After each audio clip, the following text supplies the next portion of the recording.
그럼 2부 시작하겠습니다. 안녕하세요. 저는 대학원생 다양성 연구 공유의 Think Within, Talk Across 2부 진행을 맡은 다양성 연구의 이주연입니다. 네, 1부 발표 너무 잘 들어봤는데요. 1부에서는 우리가 다양성에 대해서 각각의 학과에서 연구한 Think Within 한 결과물에 대해서 들어보았습니다. 그래서 각자의 분야에서 다양성에 대해서 가족 다양성, 진로 다양성, 성소수자 정체성, 젠더 차이, 젠더와 인종 편견 등에 대해서 다르게 연구한 것이 굉장히 흥미로운데요.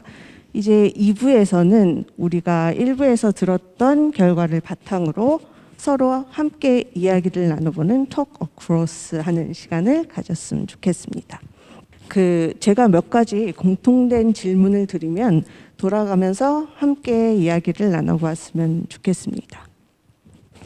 제가 먼저 궁금한 것은 이 연구를 진행한 여러분의 소감인데요. 전체적인 소감에 대해서 먼저 듣고 싶어요. 저희도 다양성위원회에서 대학원 대상 다양성 연구 공모전을 처음 진행한 거다 보니까 연구를 진행하면서 다양성 주제를 연구하는 것이 특별히 어려움은 없었는지, 아니면 특히 나의 전공에서 어려움이 있었다거나, 아니면 전공 분야와 관련해서 주변의 반응이나 이런 것들이 특별한 것이 있었는지 전체적인 소감과 아니면 뭐 과나 전공의 특정에서 그런 느낌들을 얘기해 주셨으면 좋겠습니다. 네. 어느 분 먼저 말씀해 주실까요?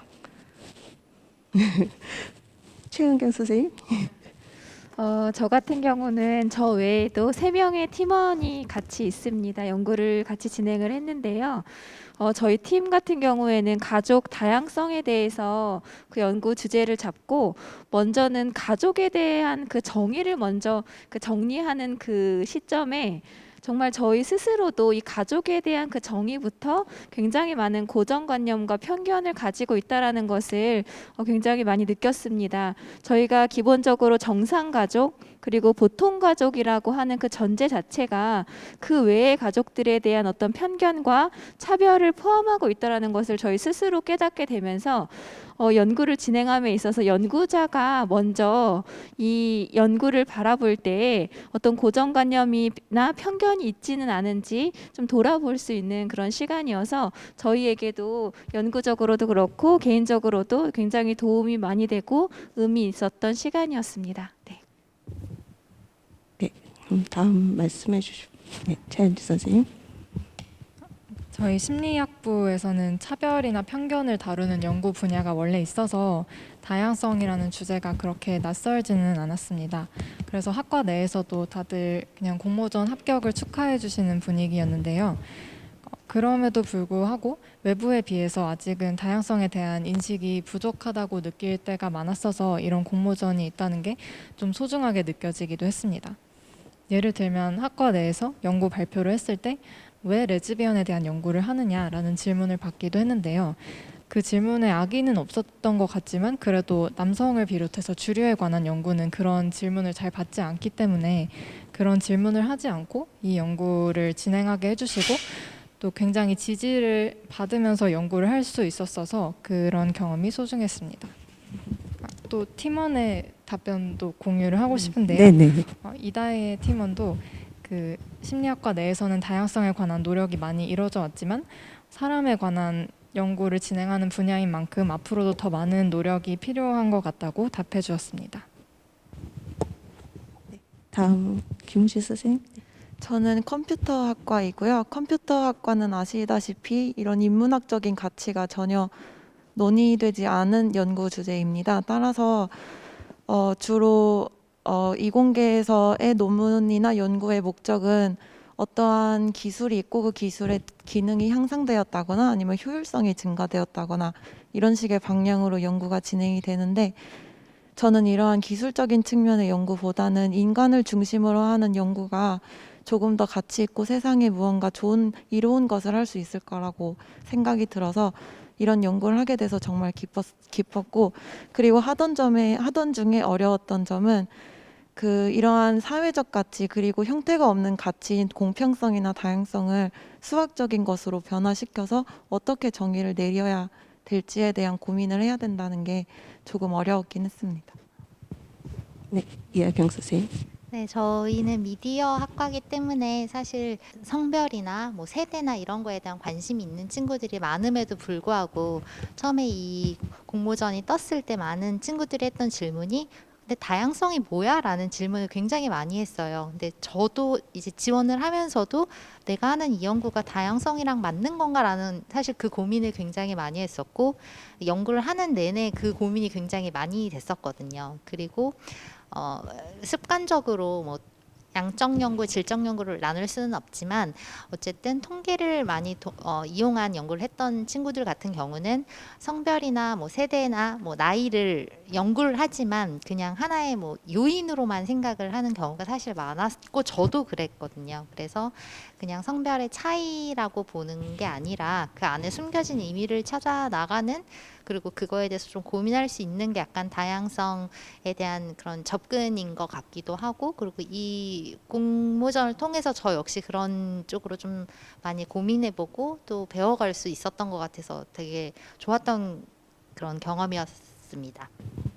네, 여러분께서 대체적으로 다양성의 중요성에 대해서 이 공모전을 통해서 공감해 주시고 또 어떤 새로운 시각, 새로운 자극에 대한 그런 느낌을 받은 것 같아서 연구 공유회가 이렇게 개최되었다는 것에 상당히 뿌듯함을 느낍니다.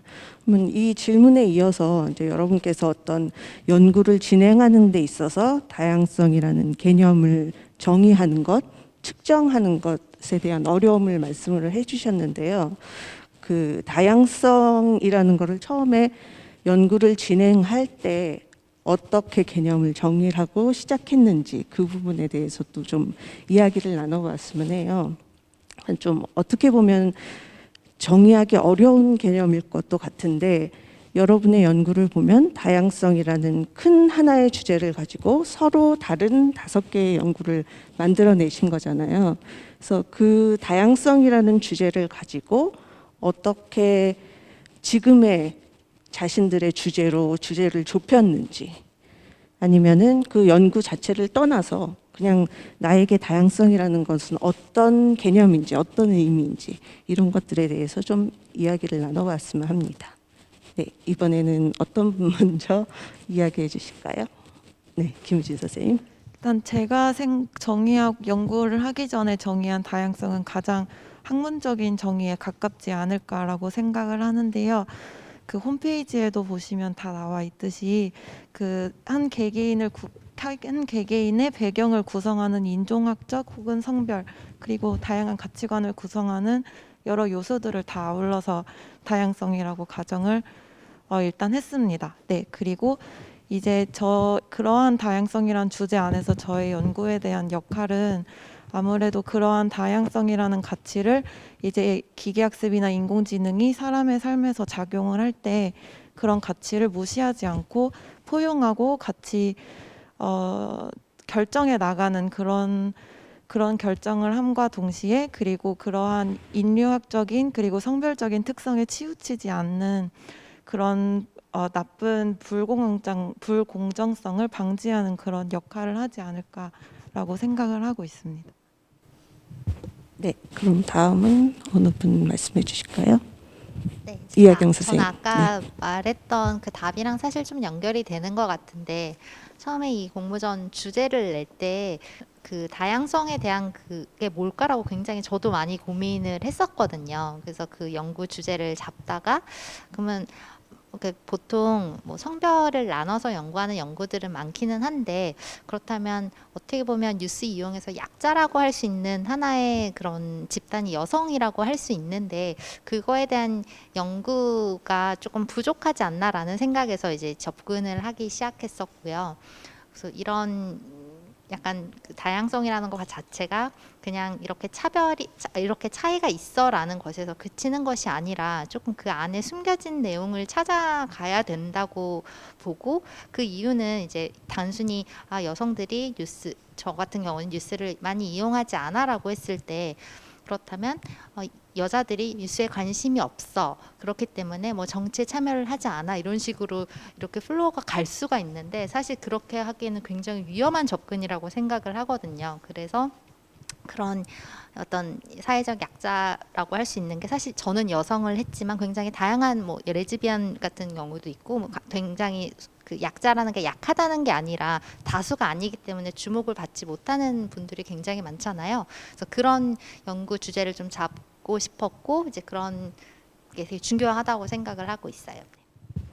네, 그렇죠. 약자라는 게 뭐 마이너리티라고 하지만 그게 숫자적인 의미의 약자는 아니고 권력의 측면에서 봤을 때 약자를 의미하는 거니까 예, 그런 부분에 관심이 있었던 것 같습니다.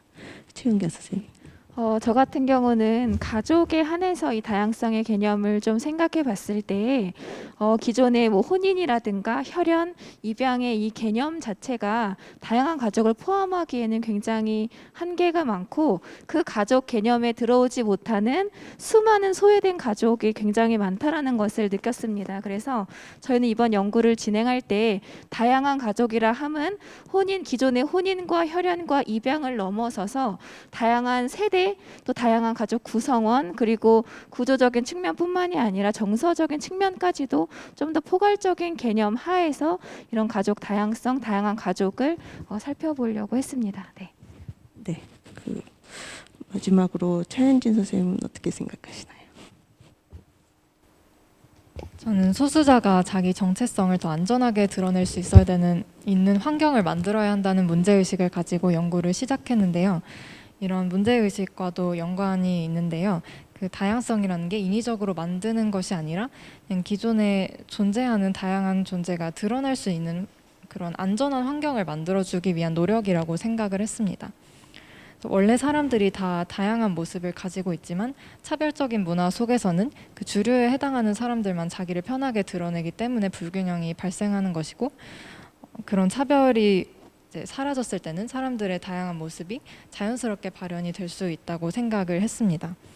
그래서 제 연구에서 다양성은 레즈비언이 불편하거나 갑작스럽거나 굳이라는 질문을 듣지 않고도 자기를 이야기할 수 있는 그런 분위기, 환경이었고요. 레즈비언에 대한 침묵을 주제로 선정한 이유는 여성이자 성소수자로서 이중적인 차별을 받고 있기도 하고 비가시화된 정도가 심하기도 하고 또 저와 관련이 있는 정체성이기 때문이었습니다. 네, 감사합니다.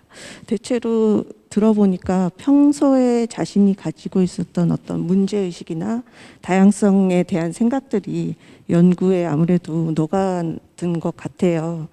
그래서 저한테 와닿았던 부분 중에 하나는 자연스럽다는 것. 그러니까 뭐 어떤 아까 김진선 교수님께서 이분법적 구분에 대해서 말씀하셨지만 그런 기존의 범주를 떠나서 그냥 나다움, 자연스러움을 드러낼 수 있는 것 그런 것들이 다양성이 인정되는 환경이 아닌가라는 생각을 해보고요. 그 기존의 범주에 속하지 않는 사람들은 다른 걸로 낙인 찍히고 차이가 또 차별로 연결되는 경우가 많잖아요. 그래서 그냥 가족인데, 그냥 학생인데 거기에 이제 다문화 가족, 다문화 학생이라고 구분을 짓게 되면 거기서 차이가 존재하는 것으로 인식을 하게 되고 그걸 또 이제 다름으로 인해서 차별로 이어지는 경우가 많기 때문에 그런 점에서 이제 다양성이라는 부분이 중요한 것 같습니다. 또 이제 데이터 부분에서도 마찬가지로 그런 부분이 또 데이터의 편향으로 이어질 수 있고 또다시 그 데이터가 편향된 것이 우리의 인식을 또 규정할 수 있고 이런 흐름들이 이어지기 때문에 다양성이라는 부분을 우리가 연구하는 것이 의미가 있다라고 생각을 하고요. 이제부터는 좀 더 본격적으로 연구에 대한 이야기를 나눠보았으면 하는데요. 제가 가장 이번 행사를 하면서 궁금했던 부분이기도 한데요. 우리가 이제 사전에 이렇게 예쁜 형태로 제작된 그 각자의 추록들에 대해서 나눠봤잖아요. 제가 한번 보여드릴게요.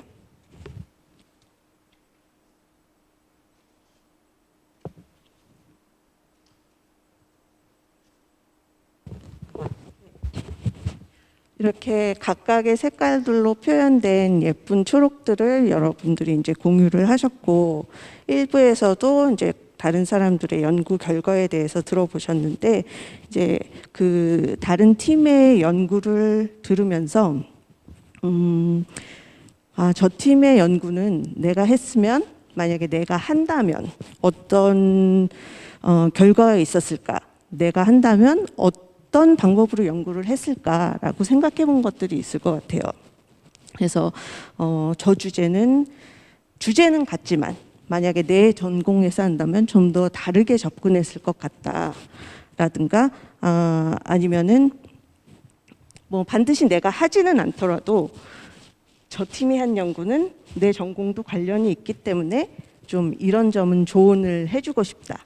이런 얘기들이 발표를 들으면서 생각이 들었을 것 같아요. 어떠신가요? 이하경 선생님.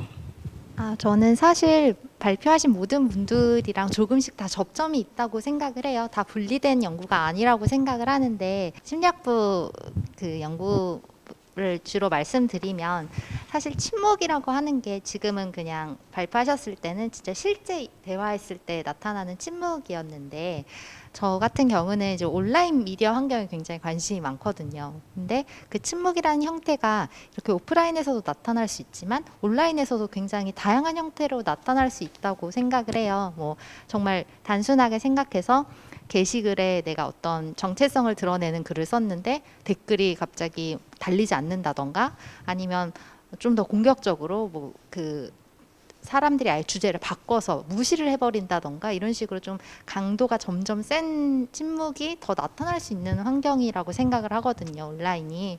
그래서 약간 너무 재밌는 연구여서 그런 쪽을 좀 확장을 하면서 하셔도 정말 재밌는 연구가 될 것 같다고 생각했어요. 네. 네, 이하경 선생님, 아동학과 연구에 대해서는 해주실 말씀 없으실까요? 똑같이 미디어에 네. 관한 부분이. 그렇죠.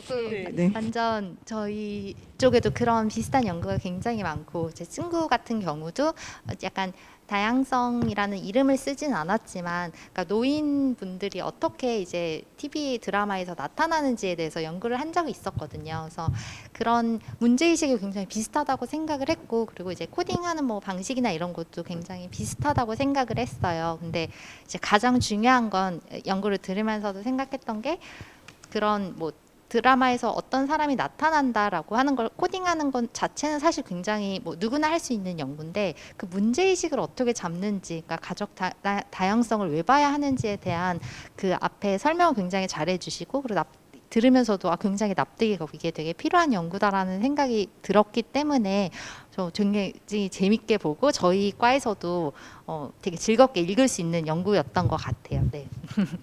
네, 감사합니다. 김우진 선생님, 혹시 네. 지금 이 자리에는 안 계시지만 교육학과 빅데이터에 관한 연구에 대해서 해주실 말씀 없으실까요? 저는 사실 개인적으로 생각한 과 중에 내용적으로는 가장 먼 과가 아동학과가 아닐까라고 생각을 했었는데요. 그래도 그 연구 과정이나 그런 거를 보면 데이터를 수집을 하고 분석을 하고 이제 거기서 패턴을 찾아내고 의미 있는 결과를 도출하는 그런 연구 방식이 매우 유사하다고 생각을 했고, 가장 내용적으로 먼 과지만 만약 제가 하게 된다면 거기에 인공지능을 접목을 해서 이제 수집하신 모든 미디어들을 뭐 이미 영상 재생 기술을 하는 그런 인공지능에 주어서 이제 그런 그러면 인공지능이 그 학습된 거를 바탕으로 가장 대표적인 어떠한 영상을 만들어낼 것이기 때문에 그런 식으로 실제로 이 많은 미디어들 중에서 대표적으로 나온 이 향상이 어떤 것인가를 시각적으로 보게 하는 시도도 재밌을 것 같다고 생각이 듭니다. 정의합 선생님 그 빅데이터 관련 진로 다양성 연구에 대해서는 뭐 해주실 말씀 없으실까요? 뭐 특별한 거 없으시면 괜찮고요. 네, 네. 저는 네, 죄송합니다. 네, 알겠습니다. 예, 그러면은 그 김우진 선생님도 말씀해 주셨지만 이제 연구 발표를 들으면서 이과는 나랑 비슷하다라고 생각이 드는 과도 있지만 저 과는 나랑 상당히 멀게 느껴져. 너무 이질적이야라고 생각했던 과도 있을 것 같아요. 그래서 뭐 그런 과들은 같이 연구를 하면 어떨까라고 생각을 해보지는 않겠지만 만약에 어떤 강제적인 힘에 의해서 정말 나랑 먼 과랑 너무 다른 과의 연구를 내가 지금 해야만 한다면 그렇다면 어떨지 한번 그 상상을 해서 이야기를 나눠주시면 좋겠습니다. 어느 분 먼저 말씀해 주실까요? 그 한 과로 몰릴 것 같은 기분이 제가 들긴 하는데, 네, 하겠습니다. 김우진 선생님. 네, 저는 미디어학과를 생각을 해봤는데요. 네, 연구 결론이 이제 사용자들이 그런 플랫폼에 대해서 불편함을 느껴서 이제 참여를 안 하게 되고 그런 향상을 보인다는 말씀이셨는데, 그러면은 이제 거기다 기계학습이나 인공지능이 도입이 돼서 그 사용자들의 패턴을 분석을 하고 그 사용자들에게 잘 맞는 그런 편안한 어떤 환경을 뉴스 환경을 큐레이팅 해주면은 사용자들이 조금 더 편안함을 느껴서 뉴스 참여도가 올라가는 그런 효과를 얻을 수 있는 연구를 같이 협업해서 할 수 있지 않을까라고 생각을 해봤습니다. 네, 감사합니다. 다음 또 얘기해 주실 분 있으실까요? 강제는 아닙니다. 제가 네, 말 한번 더. 네네네, 저도 이하경 선생님. 되게 그 결론을 쓰면서 고민이 됐던 게 그러면 뭐 댓글의 통계가 약간 오히려 참여를 막는다고 그런 식으로 결론이 났는데 그러면 이런 거를 아예 빼버리는 게 좋은 건가? 뭐 어떤 플랫폼이 어떻게 구성이 돼야지 그럼 사람들이 이용자들이 그런 불편함을 느끼지 않을까라는 생각을 했었거든요. 근데 제가 섣불리 그걸 빼야지 뭐 이게 그렇게 이제 불편함이 안 느껴져라고 얘기를 하기는 참 어렵더라고요. 그래서 결론을 내리기가 굉장히 어려웠었는데 약간 말씀해주셨던 그런 식으로 뭔가 그런 기계 학습의 그런 거를 통해서 AI의 도움을 받으면 좀 더 이제 근거가 있이 얘기를 할 수 있을 것 같아요. 정말 이게 도움이 되는 통계였었던 건지 이런 것들을 해볼 수 있을 것 같아서 네, 굉장히 좋은 말씀해주신 것 같아요. 네, 또 다른 분 없으실까요? 최은경 선생님. 저는 네. 그 미디어학과 제가 그 연구를 수행한다라는 관점보다는 만약에 같이 도와주신다면 저는 이런 생각을 했어요. 제가 미디어라는 그 TV 매체를 선정한 이유는 사실 그 아동 청소년들이 굉장히 그 미디어 환경에 노출이 많이 되고 많은 영향을 받고 있는 그런 시기잖아요. 그래서 미디어라는 그 연구 대상을 잡았고 그 안에서도 TV라는 드라마라는 것을 저희가 잡았는데 만약에 협조해서 우리가 같이 진행을 한다면 저는 TV뿐만이 아니라 그 유튜브라든가 뭐 아동 청소년들이 굉장히 많이 하고 있는 여러 가지 그런 미디어의 여러 플랫폼들에 대해서 좀 세부적으로 이렇게 같이 좀 더 심화된 연구를 해보고 싶다는 생각이 들었고 TV에서의 연구에서도 뭐 지상파도 있고 종편도 있고 뭐 케이블도 있잖아요. 또 그 세부적으로도 그렇게 연구를 하면 좋겠다라는 생각이 들었어요. 사실 저희는 연구를 진행하면서도 우리 중에 한 명은 미디어학과가 있었으면 참 좋았겠다라는 생각을 했던 게 저희는 그 미디어에 대한 연구의 필요성이 굉장히 높거든요. 이 아동 청소년들에 대해서. 근데 정말 그 미디어 자체에 대해서 어떤 전문적인 이해라든가 어떤 연구의 깊이는 아직은 부족하다고 생각하기 때문에 나중에 기회가 되면 같이 협업하고 연구했으면 좋겠습니다. 네. 네, 감사합니다. 차현지 선생님. 네. 저는 저와 멀다고 느꼈지만 이제 생각보다 비슷했고 저라면 어떻게 할지를 고민해보게 되었던 연구는 그 미디어학과 최은경 선생님 죄송합니다. 최은경 선생님 연구였는데요. 그 선생님께서는 그 현실의 지표들과 미디어에서 재현하는 정도가 어떻게 다른지를 비교해 주셨는데 그게 정말 의미가 있다는 생각이 들었어요. 근데 그렇다면 미디어가 재현을 하는 게 다시 사람들이 현실을 받아들이는 거엔 어떻게 영향을 미칠지, 그래서 그 시청자들에게는 TV 드라마가 어떤 영향을 미쳤을지를 굉장히 분석해보고 싶어졌습니다. 그래서 시청자들의 가족 형태랑 똑같은 가족 형태의 미디어를 보여주는 경우와 또 다른 드라마를 보여주는 경우에 사람들이 어떻게 느낄지, 그리고 자신의 가족 형태와 같은 가족이 나오는 드라마를 봤을 경우에 사회 전체에 느끼는 소속감이 더 높아질 것 같고, 그렇다면 다양한 가족들이 더 사회 소속감을 느낄 수 있게 하기 위해서는 다양한 가족 형태가 드라마에 등장해야 할 것 같다는 생각이 들었습니다. 그래서 이런 생각을 해볼 수 있어서 연구 발표를 들으면서 너무 즐거웠습니다. 네. 그 사실 저희도 연구 마지막에 연구의 한계에 적진 않았지만 수용자들에 대한 연구가 더 있었으면 좋겠다라고 생각을 했어요. 결국에는 TV 드라마가 이렇게 방영을 하고 있고 가족 실태 조사의 결과는 실제는 이런데 정말 그거를 받아들이는 수용자들은 그걸 어떻게 받아들이냐가 사실상 굉장히 중요한 부분이었는데 또 네, 그 중요한 말씀 해주셔서 너무 감사합니다. 네. 네, 이렇게 서로 이야기를 듣다 보니까 이제 좀 뭔가 막 현실적으로 융합 연구가 일어날 수 있을 것 같고 서로 간의 협업이 잘 이루어질 수 있을 것 같은 막 기분이 들고 상상만으로도 정말 즐거워지는 것 같아요. 근데 지금 이렇게 막 화살표가 서로 엇갈리고 난무하고 막 이렇게 있어서 좀 이렇게 콕 집어서 같은 주제로 이과랑 협업하면 좀 더 좋은 결과를 낼 수 있을 것 같다라는 거를 돌아가면서 좀 얘기를 해봤으면 좋겠어요. 여기서 이제 실제로 매치메이킹이 될 수도 있는 거니까 돌아가면서 한번 얘기해 볼까요? 이하경 선생님 먼저 해주실까요? 근데 사실 저는 한 과를 뽑기가 참 어려운 것 같아요. 다 아까도 말씀드렸지 심리학과 분들랑은 이렇게 좀 해보고 싶고 아까 말씀하셨던 것처럼 그 미디어 쪽이니까 아무래도 뭔가 제가 더 그 도움을 드릴 수 있는 부분이 있을 것 같고 또 이제 그 아무래도 공대 쪽은 저희가 모르는 부분이 많이 배워갈 수 있을 것 같고 해서 고르는 게 너무 어려운 것 같아요. 네, 저는 이제 노코멘트 하겠습니다. 네, 알겠습니다. 강요하진 않겠습니다. 차현진 선생님. 저는 컴퓨터학과 김우진 선생님 발표가 정말 인상 깊었는데요.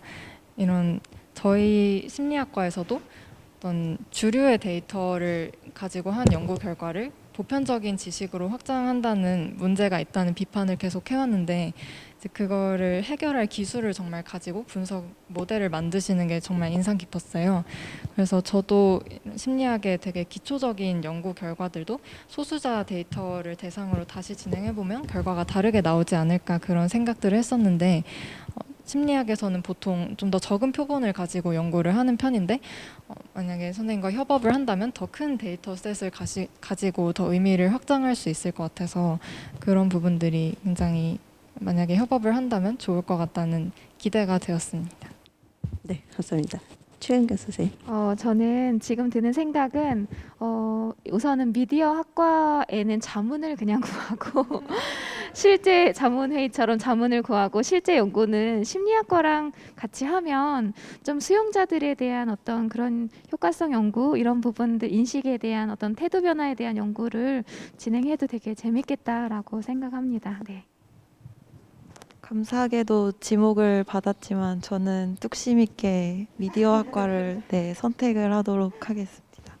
네, 그 이유가 일단 인공지능이라는 거를 활용한다는 거에 대해서 어떠한 개선점을 만들어낼 수 있다는 게 굉장히 매력적으로 다가오는 것 같고요. 그리고 현재 만약 실제로 하게 된다면 데이터가 전혀 없는 상황이라 그런 세세한 상황들을 저희가 이제 룰로 만들어야 되는데 그러한 결정 과정에서 이제 전문가들의 판단이 큰 힘으로 작용될 수 있을 것 같아서 흥미로운 결과를 낼 수 있을 것 같습니다. 네, 알겠습니다.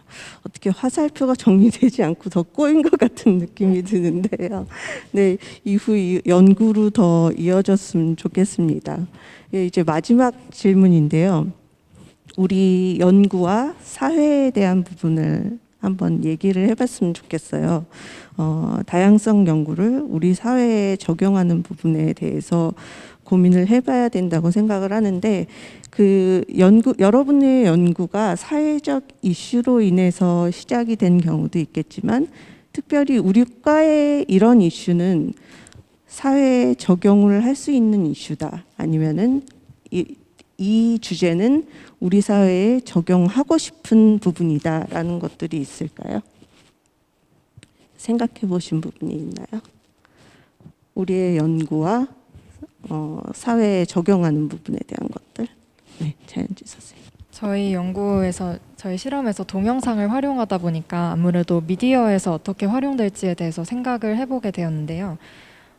최근에 마인이라는 드라마를 봤었는데 거기에 레즈비언 인물이 등장하는데 자기 정체성을 얘기하는 과정에서 굉장히 좀 비장하게 나 성소수자예요 이렇게 얘기를 하는 장면이 있었어요.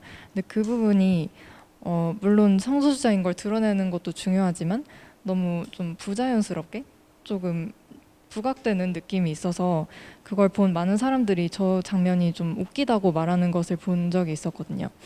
그래서 그렇게 나타내는 것도 물론 필요하지만 어떤 자연스럽게 그냥 뭐 여러 사람들 중에 한 명이 레즈비언이거나 뭐 두 명이 레즈비언 커플인 식으로 드러나는 미디어가 더 많아지면 다양성 인식에 좀 더 기여를 할 수 있을 것이라는 생각을 하게 되었습니다. 네, 감사합니다. 또 네. 김우진 선생님. 네, 저는 앞으로 인공지능이 인간에 관련된 모든 일에 사용이 될 때 다양성이라는 가치는 무조건적으로 고려가 되어야 한다고 생각을 합니다. 제가 발표에서 보여드린 예시도 있고 그리고 한국에서 예전에 크게 논란이 되었던 이루다 서비스 같은 경우에도 데이터를 잘못된 방법으로 수집을 하고 그 수집된 데이터를 이제 어떠한 필터링 없이 그대로 적용하는 모습을 보여줬기 때문에 많은 비난을 받았는데요. 이러한 가치 그리고 우리 사회가 소중히 하는 모든 가치들을 보호하고 그리고 해치지 않기 위해서 다양성이라는 가치를 보존하는 내 모든 메저들이 미리 실험이 되고 연구가 돼서 인공지능이 사용이 될 때 꼭 같이 병행적으로 연구가 되어야 하는 부분이라고 생각을 합니다. 네, 그래서 그런 부분 때문에 이제 뭐 구글이나 마이크로소프트 같은 데에서도 인재 다양성이라는 부분에도 신경을 쓰고 있다는 기사를 봤어요. 그렇기 때문에 또 김우진 선생님 같은 분이 중요한 게 아닌가 생각을 해봅니다. 다양성 측면에서. 제가 준비한 질문은 여기까지인데요. 혹시 더 덧붙이고 싶으신 말씀 있으실까요? 앞에 질문과 상관없어도 뭐 마지막으로 정리하고 싶은 말이라든가 없으신가요? 네, 알겠습니다.